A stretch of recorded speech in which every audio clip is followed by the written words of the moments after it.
وہ سامنے کھڑی لڑکی کو دیکھے بغیر ہی ٹیبل سے سامان اٹھانے لگی، لیکن اس کا سارا دھیان روح پہ ہی دیکھ کے رانیہ کو آنکھیں غصے سے سرخ ہونے لگیں۔ کیا مسئلہ تھا؟ واحد کے سامنے باہر آنے کی ضرورت کیا تھی؟ یہ ہمارے گھر میں کام کرتی ہے۔ امی نے واحد کا دھیان روح کی طرف دیکھتے ہوئے روح کو ہاتھ سے کھینچ کر پیچھے کیا، سخت نظروں سے اسے اندر جانے کا اشارہ کیا۔ روح فوراً کچن میں جا کر چھپ گئی۔ آنٹی، آپ کے گھر میں کوئی نوکر کام کرتا ہے، اس کا ذکر آپ نے پہلے نہیں کیا۔ واحد کا دھیان ابھی بھی کچن کے دروازے کی طرف ہے جہاں روح ابھی غائب ہوئی تھی۔ ہاں بیٹا، وہ دراصل اسی محلے سے ہی آتی ہے، تھوڑا بہت کام کرتی ہے تو میری رانیہ اسے کچھ نہ کچھ دے دیتی ہے۔ انہوں نے اس کا دھیان ایک بار پھر سے رانیہ کی طرف دلانے کی کوشش کی، لیکن اس کی شکل کی بیزاری ہی بتا رہی تھی کہ اسے رانیہ میں کوئی انٹرسٹ نہیں ہے۔ اسی محلے میں گھر ہے اس کا؟ کہاں؟ واحد نے جیسے ہی اگلی بات سنی ہی نہ تھی، جبکہ اندر بیٹھی روح کو ایک بار پھر سے اپنی شامت آتی ہوئی نظر آ رہی تھی، اور پھر ویسا ہی ہوا۔ تقریباً کچھ دیر بعد سب سے پہلے رانیہ کے چیخنے چلانے کی آوازیں شروع ہوئیں۔ میں نے کہا تھا نا امی، یہ لڑکی ہمارا گھر نہیں بسنے دے گی۔ دیکھا آپ نے کیسے وہ اس کی طرف دیکھ رہا تھا اور اسی کے بارے میں پوچھ رہا تھا اور اس کے گھر کی انویسٹیگیشن کر رہا تھا۔ یہ لڑکی کبھی میرا گھر نہیں بسنے دے گی، میں اسے جان سے مار ڈالوں گی۔ جان بوجھ کر یہ واحد کے سامنے آئی ہے۔ وہ تیزی سے کچن کی طرف دوڑی اور روح کے بالوں سے پکڑ کر گھسیٹ کر باہر لانے لگی، جس کو ایسا کرنے سے تانیہ اور ماریہ کی آنکھیں چمک اٹھیں۔ انہیں بھی تو ہاتھ صاف کرنے کا ہی موقع مل گیا تھا، انہیں تو صبح سے ایک بار بھی ہاتھ اٹھانے کا موقع نہ ملا تھا۔ دیوار سے دیوار جڑی ہونے کی وجہ سے اسے چلانے کی بھی اجازت نہ تھی۔ نہ جانے کتنی ہی دیر وہ خاموشی سے ان چاروں کی مار کھاتی رہی۔ کبھی کبھی دل چاہتا کہ وہ بھاگ جائے اس دنیا سے یا خودکشی کر کے ہی مر جائے۔ وہ اکثر اللہ سے پوچھتی کہ اس کے ماں باپ کو مار ڈالا تو اسے زندہ کیوں رکھا؟ محبت کے قابل لڑکی تو ہرگز نہ تھی۔ اگر محبت کے قابل ہوتی تو کوئی اس سے محبت کرتا، کوئی تو ہوتا جو اس کے زخموں پر مرہم لگاتا۔ اتنی مار کھانے کے باوجود، اتنی ذلت کے باوجود اسے اٹھ کر رات کا کھانا بنایا، خود ہمت نہیں تھی کھانے کی۔ عشاء کی نماز ادا کر کر چٹائی پر لیٹ گئی۔ اگلے دن دوپہر 11 کے قریب وہ لوگ واپس آئے۔ انہیں اتنی جلدی جواب کی امید نہ تھی اور نہ ہی رانیہ کل کی طرح آج تیار تھی، بلکہ وہ تو ابھی ابھی اٹھی تھی۔ امی نے خوشامدی انداز میں انہیں بلایا، لیکن اگلی ہی بات پر ان کا چہرہ افق ہو گیا۔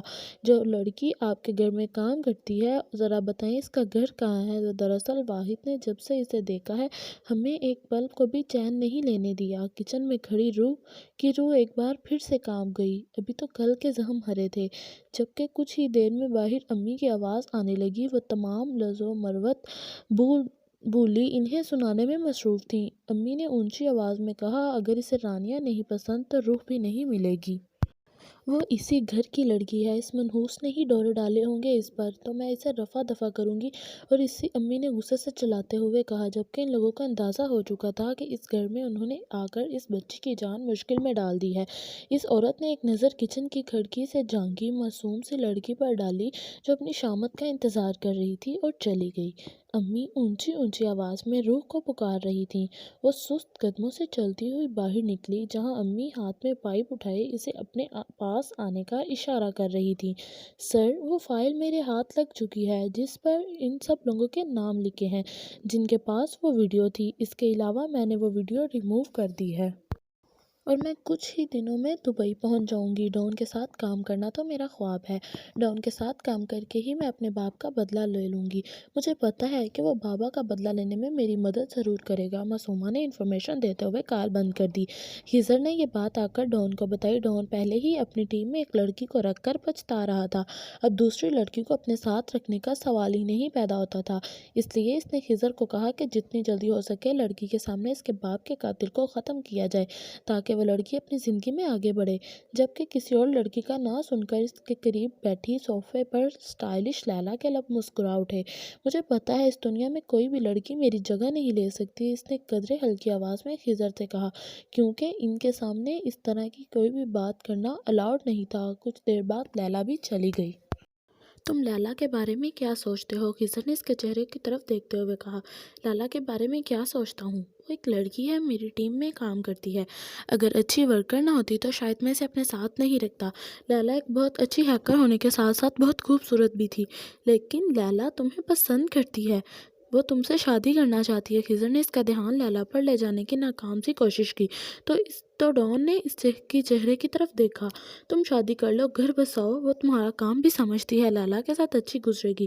خضر تم میرے بچپن کے دوست ہو، بچپن کا ساتھ ہے ہمارا، میں اپنے ہاتھوں سے تمہیں نہیں مارنا چاہتا، اس لیے کسی دن ٹائم نکال کے، زیادہ نہیں بس آدھا گھنٹہ، تم خودکشی کر لو، کیونکہ مجھے تمہیں اپنے ہاتھوں سے مارتے ہوئے بالکل اچھا نہیں لگے گا۔ وہ شفاق انداز میں بولا، وہ محبت کرتی ہے تم سے، صرف تمہارے لیے ہے وہ یہاں پر۔ سوچنا چاہیے تمہیں اس کے بارے میں، وہ تمہارے ساتھ وفادار ہے۔ خضر نے ایک اور ناکام کوشش کی، لیکن اس بار ڈیول کی گوری نے اس کا منہ بند کر دیا۔ میں انڈر ورلڈ کا ڈان ہوں، خضر عشق سے حسین میری دنیا وہ کہہ کر جانے لگا۔ اگر تمہیں عشق ہو گیا تو، خضر نے جیسے آج ہار نہ ماننے کی ٹھان رکھی تھی، اس دنیا میں وہ لڑکی ہی نہیں بنی جس کے عشق میں یارم قاسمی گرفتار ہو جائے۔ وہ اسے سخت نظروں سے گھورتا ہوا وہاں سے نکل گیا۔ ہر انسان کا جوڑا بنا ہے اس دنیا میں، تمہیں بھی کوئی نہ کوئی ضرور ملے گی، پھر پوچھوں گا تم سے، عشق حسین ہے یا تمہاری دنیا؟ میں نے تو اسی وقت کہا تھا کہ اس لڑکی کو گھر سے نکال دو، جب اس کا باپ مرا تھا، تب تو تم میری بات نہیں سنی۔ اس وقت تمہیں فری کی نوکرانی چاہیے تھی، ابھی تو کچھ نہیں، اس کی خوبصورتی میری ساری بچوں کی زندگی برباد کر دے گی، ورنہ تمہارا نام بدل دوں گا۔ اقصیٰ خالہ جو امی کے بچپن کی سہیلی تھی، ان کے گھر آئی ہوئی تھی۔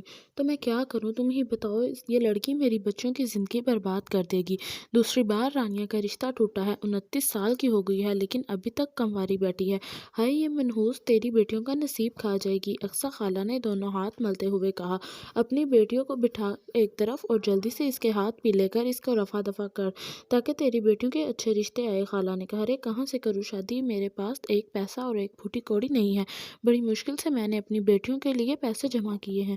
ارے تجھ سے پیسے مانگ کون رہا ہے، میں ایک عورت کو جانتی ہوں، وہ رشتے کرواتی ہے لیکن کچھ نہیں لیتی، الٹے پیسے دیتی ہے، اقصیٰ خالہ نے سرگوشی والے انداز میں کہا۔ کیا مطلب تمہاری اس بات کا؟